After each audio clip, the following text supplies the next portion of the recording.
Hi, everybody, and welcome back to Between Two Beths. Morning, Beth. How are you? I'm great. How are you? Good, good, thank you. So, we're in January, believe it or not, and we're back to have a couple conversations with you here. And we thought we would introduce ourselves again. So, I am Beth, the champion for midlife caregivers, and I allow and help women who are caregiving, family caregiving in particular. I help them renew their energy and deal with burnout and all the stuff that goes along with caregiving without adding more to their plate.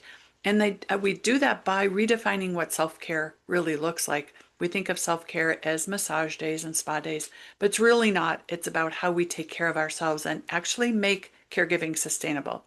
So that's what I'm here talking about. And I will turn over to Beth to introduce herself. Thanks. First and foremost, Happy New Year, everyone. This is our first episode of 2026.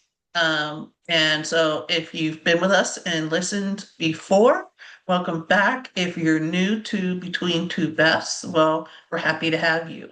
So I am Beth Y. And yes, we're both truly Beths. Those are our names. And so that's why we came up with Two Beths.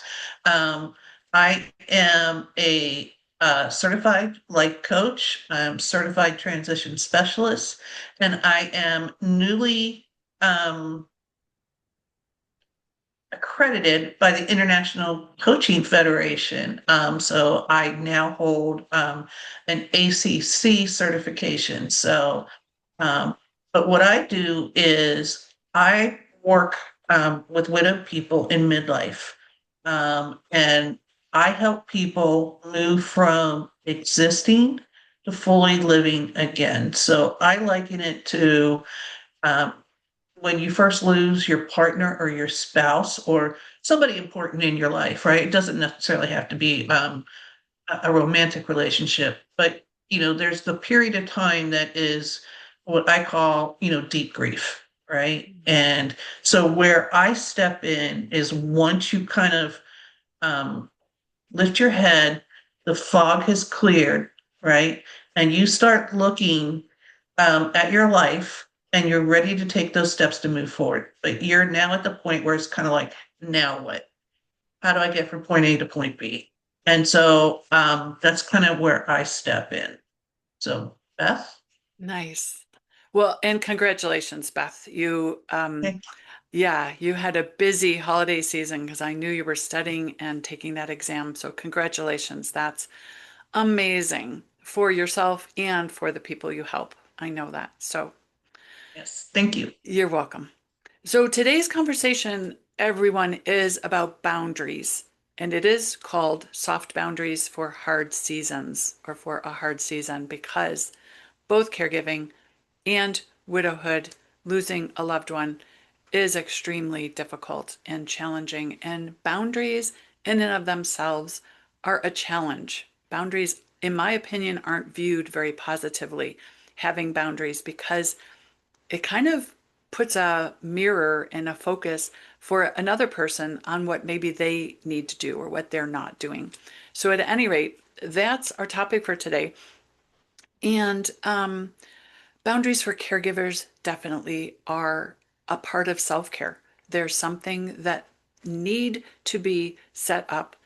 Otherwise, it will caregiving will become a solo sport if we don't have boundaries. And so that's one of the things that makes caregiving more difficult. Beth, how do boundaries affect a person who's lost a loved one, widowhood? I believe, first and foremost, and you kind of touched on it when about, um, well, boundaries aren't about, it's not a reflection of somebody else necessarily, right? Boundaries are a way for you to preserve and protect your peace, right? So it's not a reflection of other people. It could be, but not necessarily. But I think it's important that that you know your limits as a widowed person, right? So, and many of us, we need boundaries because we feel that something maybe doesn't align with our values.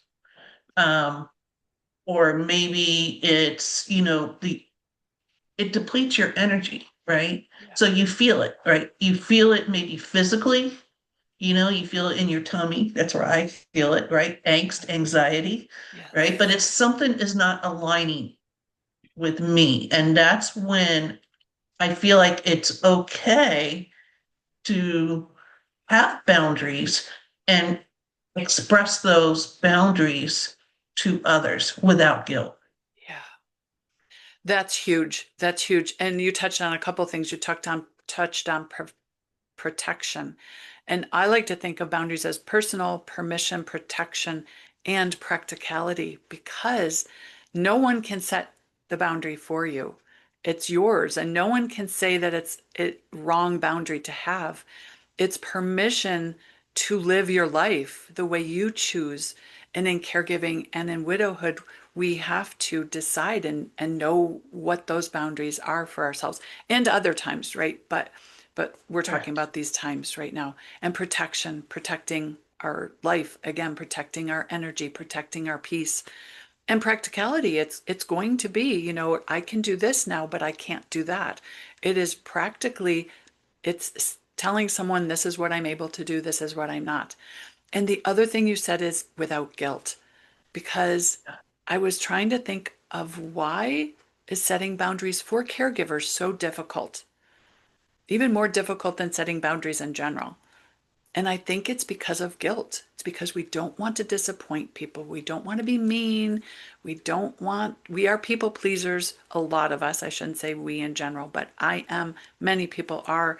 And so it takes its toll that way. We don't want to be judged. We don't want to be misunderstood. We want to be liked by everybody.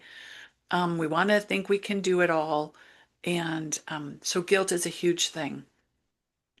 Yeah, absolutely. And I think, it's important too, that when you think boundaries, right, there are what I call internal boundaries, Mm, right? And that's you, that, me, I'm not going to do this anymore. An example that I used recently in one of my posts was I've decided I'm not doing things out of obligation, right? Because there's a difference. mhm. You're doing it because you feel like you have to, right? So um, I think it's important that, and granted, so there's internal boundaries that I don't want to do that anymore. That doesn't work for me. But then Yes. there's also external boundaries, and this is kind of where maybe you have to voice and explain a boundary to Yeah. somebody, and maybe it's a little awkward, Yeah. but recognize that um, if you express this boundary and this person, whether it be, and there's different levels too, right? Because you have family that you care about. So, maybe you're a bit more gentle, and then, there's different degrees of boundaries or firmness, Yes. right? But I think it's important that if you express a boundary to somebody, um, you don't necessarily have to provide an explanation, Yeah. right? If you're not comfortable with that, Yeah. you can just say, I just appreciate it if, we could do X, Yeah. right? Or we adjust things so we do this, but you don't have to provide an explanation. Now, maybe it's somebody you care about and you feel like you should. That's up to you. That's a personal decision. That's right. But recognize that it's okay just to say no is a full sentence. I can't Yeah. do that, right? I Yeah. don't need to do that, or I'd like to do something different. And I think the other thing too is once you voice those boundaries and you say them out loud, this is the really hard part, right? Where you have to decide, am I going to stand by those boundaries, Yeah. right? And so you may have to push back a little bit. Yeah. And this is where, again, you get into the internal boundary work where I'm going to stand by my boundary Yeah. and I'm not going to cave, That's right. right? And so that's a boundary you make to yourself. That's a promise you make to yourself. Yeah. And then you have those boundaries that you articulate. And by putting those boundaries in place, that's where you start protecting your peace, right? That's where those, when I mentioned earlier that things may or may not align.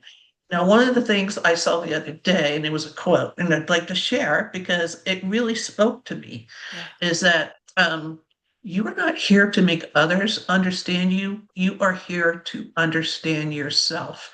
And it's perfectly okay if you accept that and you embrace that. So, what are your thoughts, Beth? Well, I couldn't agree more on most everything you said. And I'm trying to remember everything you said because there were so many things. No, no, no. There were so many things I wanted to comment on. But everything you kind of talked about, especially, at the first part of that segment, had to do with boundaries being personal, your internal boundaries. And can we do it this way? And even speaking more to widowhood, all I could think of is you maybe used to do something a certain way, but now you want to do it just a little different so that maybe the memory isn't as strong or whatever. But someone might not understand that. So you set that boundary to say, you know what, I'd really rather not do it that way, but I'd rather do it this way. All completely about a personal decision, a personal choice, which is again we why others have no right to say that that's not a legitimate boundary.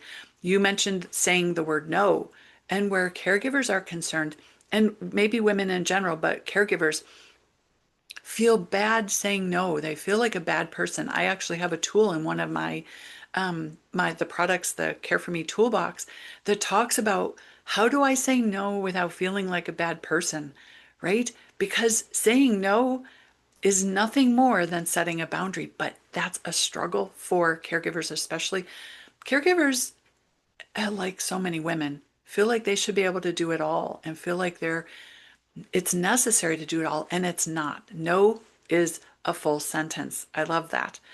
And the other part I Yeah. wanted to say is that people will push back.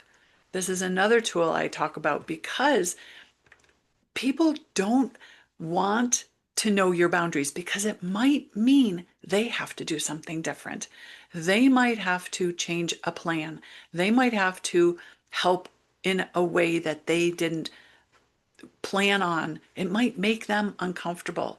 So push back from loved ones, from friends, from, almost anybody, even society in general. You put a post out there, say, as a caregiver or a widow, and it voices an opinion or a boundary or something difficult. You might get comments that just really disagree or whatever. And those are some of the biggest challenges in setting boundaries. So you just hit on some big ones.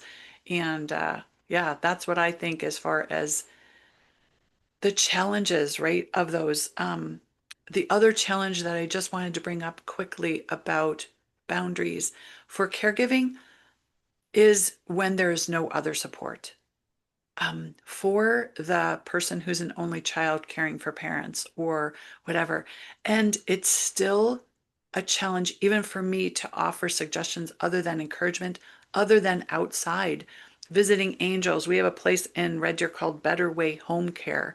There are places for caregivers to find that support and help outside, but in setting boundaries for yourself, it's hard when there is no other support. Do you have any similar situations in your thinking, Beth, or something that you could help out with there? Well, I think, it's, yeah, the fact that, you said that, if you have no additional support, right? So if you are the one and only caregiver, um, I, you know, that's that's a lot of responsibility. That's a lot of pressure. Um, and and same when, like for me, I am a widow, right? It was unexpected. Um, and but given the circumstances, um, I was the only person allowed to see my husband before he passed away. Mm. Um, And so he was due to the risk of infection. So here I was, trying to make decisions for him on his behalf and keep people informed and communicate with them. Um, and so, I in that situation, I started putting boundaries in place, right? Yeah, absolutely. In the sense that I said I will communicate twice a day, and Yes. it will be a group test, and I will report mid morning and then later in the afternoon. Other than that, my hands are full. I can't do anymore. Um, Nice. but I think it's important also to recognize that boundaries are really, really um, they're vital, right? Sometimes they're Yes. just vital. Yes. Yeah. Um, it's not. Sometimes people might think and view that for them when you put boundaries in place as being selfish, right? Hmm. Being disrespectful, Yeah. maybe to them, but it's really not being selfish, right? It's being sacred to Yeah. yourself. Yeah. And I think, and again, I talk about the energy, it depletes us. Yeah. And that's For why we sure. have these boundaries. And then, one of the best feelings is when you realize how peaceful and manageable your life becomes once you set these boundaries and you abide by them. Absolutely. Absolutely.